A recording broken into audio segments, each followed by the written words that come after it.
नमस्ते divine souls. आप सबका स्वागत है स्पिरिचुअल स्वर्णा 3 के चैनल में। जो भी मेरे नए सब्सक्राइबर्स हैं, thank you so much for subscribing. And जो पुराने सब्सक्राइबर्स हैं उनको फिर से वेलकम। आज का जो टॉपिक है, आज मैं चंद्र ग्रहण के बारे में डिस्कस करना चाहती हूँ। और कुछ कुछ स्टूडेंट्स हैं, कुछ जो इस यूट्यूब से जुड़े हुए कुछ सब्सक्राइबर्स हैं, वो बार बार पूछ रहे थे कि आज के चंद्र ग्रहण के लिए क्या करना है। जैसे आपको पता है कि जो ग्रहण होते हैं वो एक्चुअली हमारे मन और आत्मा को शैडो की तरह कवर कर देते हैं, मतलब कि हमारी जो अवेयरनेस है उसको कवर कर देते हैं।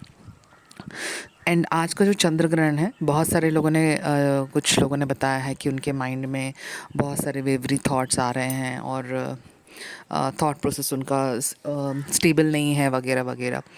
तो ये जो वीडियो है इसमें मैं आपसे डिस्कस करूँगी कि आप इसको किसी साधना की तरह से कैसे आप उसको हैंडल कर सकते हैं, जो भी आपके माइंड स्टेट में जो अप एंड डाउन्स हो रहे हैं इसके लिए। एंड जो पहले जो टाइमिंग्स है, आज के जो चंद्र ग्रहण का जो टाइमिंग है 8:45 to 1 o'clock AM, 8:45 PM to 1 o'clock AM। ये इंडियन IST के टाइम के हिसाब से मैं बता रही हूँ। और ये जो घटना घट रही है ये यूनिवर्स में घट रही है। एंड हम लोग जैसे हमारे अंदर भी वो यूनिवर्स कनेक्टेड है, तो डेफिनेटली इसका इफ़ेक्ट हम पे पड़ेगा। एंड माइंड का जो स्टेट है ये बहुत ही पेनफुल स्टेट से होके गुजरने के चांसेस हैं। बहुत सारे लोगों को जिनके जिनके कार्मिक हिट्स हो रहे हैं उनको पता है कि उनके माइंड में बहुत सारे डिप्रेशन काइंड ऑफ थॉट्स या फिर साइकिक अटैक्स या फिर जो ड्रीम में जो स्पिरिट अटैक्स होते हैं ये सब ज़्यादा हो रहा है। तो ये सब क्या करता है, ये सब आपके मन को और आत्मा को बलहीन बनाता है, मतलब कि आपके जो स्ट्रेंथ है, जो स्पिरिचुअल स्ट्रेंथ है उसको लोअर करता है। तो ये ग्रहण का टाइम बहुत अच्छा टाइम है जब आप इसके जो कार्मिक हिट्स के जो रिवर्सल पे आप अपने आप में अगर साधना करते हैं तो आपका एक असेंशन होता है, या फिर आपको एक कार्मिक हिट को कैसे उसे हैंडल करना है ये आपको पता चल जाता है। तो ये जो वीडियो है इसमें मैं बताना चाहती थी कि एस्ट्रोलॉजी पर्सपेक्टिव ऑल्सो कि जो ग्रहण पड़ रहा है, जो मून पे जो ग्रहण पड़ रहा है उसका डीपली हम पे मन पे अफेक्ट होता है, ये हम सबको पता है। इसी कारण हमें बताया जाता है कि जब मन ठीक नहीं है तो खाने का मन नहीं करता है, कहते हैं ना कि मन नहीं करता है हमें। तो ये इसलिए कह रहे हैं क्योंकि मून इज़ अफेक्टेड। तो during the eclipse time try not to eat, मतलब जो भी एक्लिप्स का टाइम है 8:45 से उससे पहले ही खाना खा लीजिएगा। उससे ड्यूरिंग उस टाइम पे कुछ खाना ना खाइए, क्योंकि जब मन ख़राब हो जाता है तो उसके बाद आप जितना भी खाएं वो आपके बॉडी में विष बन जाएगा। ठीक है, आपको पोषण नहीं देगा, आपको आपका वो आपके बॉडी में वो जाके टॉक्सिक बन जाता है। तो खाना मत खाइएगा उस वक्त, ज़्यादा से ज़्यादा भगवान के ध्यान में रहिएगा। अब ये जनरली जो मैं अभी डिस्कस करने वाली हूँ, मैं एस्ट्रोलॉजी के पर्सपेक्टिव से, ज्योतिष के पर्सपेक्टिव से भी मैं डिस्कस करूँगी। लेकिन अगर आप किसी और रिलीजन से फॉलो करते हैं तो जो भी वहाँ के जो प्रैक्टिसेस हैं उन सबको आप इस ग्रहण के टाइम में लीजिएगा। तो ग्रहण के टाइम पे आप वो सब प्रैक्टिसेस कीजिए जो आपको ऑलरेडी आपके गुरु ने दीक्षा दी हुई है, या फिर आपने किसी से सीखा हुआ है, किसी टीचर से सीखा हुआ है। क्योंकि उस जो चीज़ आपने किसी और से सीखी है, किसी की दीक्षा मिली है, तो उसका जो पावर होता है वो ज़्यादा होता है। रादर देन आप कुछ पिकअप कर लो सिर्फ आज के करने के लिए, कोई साधना का कोई प्रैक्टिस आज के लिए आप पिकअप करो तो वो उतना काम नहीं करेगा। तो जैसे आप रेगुलर कोई क्रिया करते हैं या फिर कोई मंत्र जाप करते हैं तो उसे कंटिन्यू कीजिएगा। और जो स्पेशली गुरु के द्वारा दी गई हैं तो उनको तो ज़रूर कीजिएगा, क्योंकि वो आपको बहुत सारा मनोबल देंगी। मन से रिलेटेड जब भी आता है तो हम पंचाक्षरी मंत्र को हम ज़्यादा प्रेफरेंस देते हैं कि जब भी आपका मन ख़राब है या फिर मून का स्टेट, आपके एस्ट्रोलॉजिकल चार्ट में मून का जो पोजीशनिंग है वो ख़राब है, तो पंचाक्षरी मंत्र का जाप हम बोलते रहते हैं। जो ओम नमः शिवाय जो हम कहते हैं, जो मंत्र है भगवान शिव जी का, ओम नमः शिवाय, इस मंत्र का आप रेगुलरली जाप कर सकते हैं इस ग्रहण के टाइम। मिनिमम 108 टाइम्स कीजिएगा। उसके बाद जितना भी आप कर पाएँ, 11 माला या फिर उससे ज़्यादा भी आप कर सकते हैं इसे। तो इससे क्या होगा, आपको आपके मन को बल मिलेगा। ठीक है।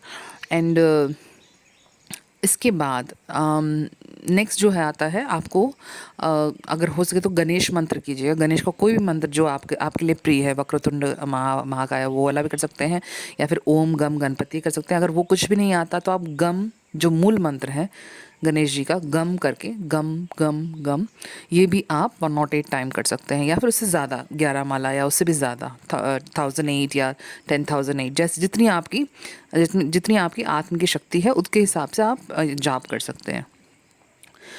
और इसके सिवा आप एक और चीज़ कर सकते हैं, कोई भी मंत्र, दुर्गा देवी का कोई भी मंत्र आप जाप कर सकते हैं। दुर्गा की कोई भी चीज़ आप पाठ कर सकते हैं, दुर्गा का पाठ कर सकते हैं, कुछ भी कीजिएगा।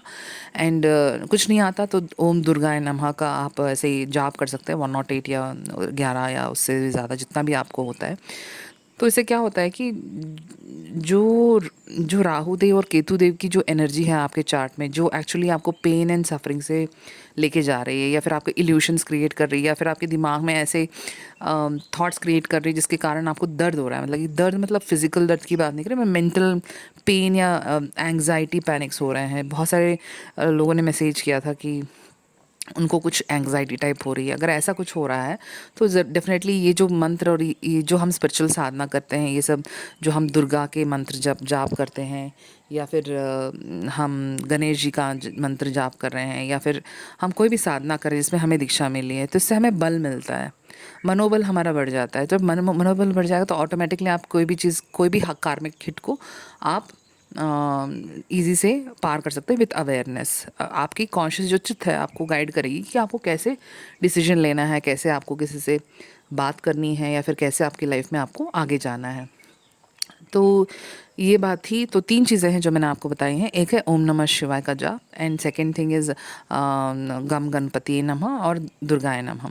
ये 3 चीज़ों का आप ध्यान रखिए, जिसमें आपको मून जो प्लान है आपके एस्ट्रोलॉजी में, अगर मून ख़राब है या राहु केतु की प्लेसमेंट्स ऐसी हैं जो आपको ट्रबल करती हैं, एंड ड्यूरिंग एक्लिप्स, इसके पोस्ट एक्लिप्स के कारण या बिफोर इवन एक्लिप्स ऑल्सो, आपको फील होगा कि चीज़ें ठीक नहीं चल रही हैं, कुछ ख़राब होने वाला है आपकी लाइफ में। ये बहुत सारे लोगों को भनक आ जाती है ना, स्पेशली जो ट्विन फ्लेम जर्नी में है उनको तो बहुत सेंसिटिव होते हैं, उनको पता चल जाता है कि कुछ ख़राब होने वाला है या कुछ, बिकॉज उनकी लाइट बॉडी बहुत एक्टिव होती है, तो उनको पता चलता है, बहुत सारी चीज़ें वो फील कर पाते हैं। तो ये जो फीलिंग वाली चीज़ें, ये एक वन ऑफ द क्लेयर्स हैं आपकी, एक साइकिक एबिलिटी है आपकी। तो ये ग्रहण के टाइम में आपको बहुत पता चलेगा कि कुछ ख़राब होने वाला है आपकी लाइफ में, कुछ ख़राब हो रहा है ऑलरेडी। तो इसकी सेंसेशंस आपके बॉडी में, माइंड में बहुत ज़्यादा पड़ता है।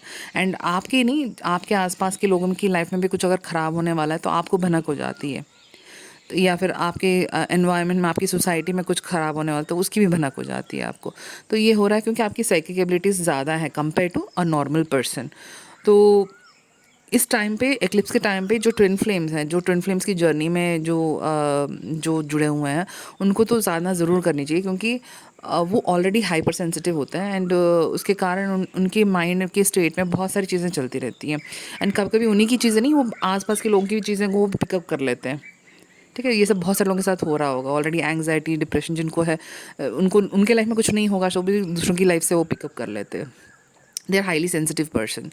तो ये जो टाइम है, एक्लिप्स का टाइम, इसको आप ध्यान से अपने अपने स्पिरिचुअल ग्रोथ के लिए यूज़ कीजिएगा, ताकि आप चीज़ों को समझ पाएँ। एंड जो भी आपके पास गाइडेंस के लिए भी आते हैं, जो ट्विन फ्लेम्स होते हैं, बिकॉज वो एनर्जेटिकली चीज़ों को परसीव अच्छी तरह से कर लेते हैं, तो इसके कारण आप दूसरों को गाइडेंस भी अच्छा दे पाएंगे अगर आपका माइंड स्टेट एकदम स्टेबल है।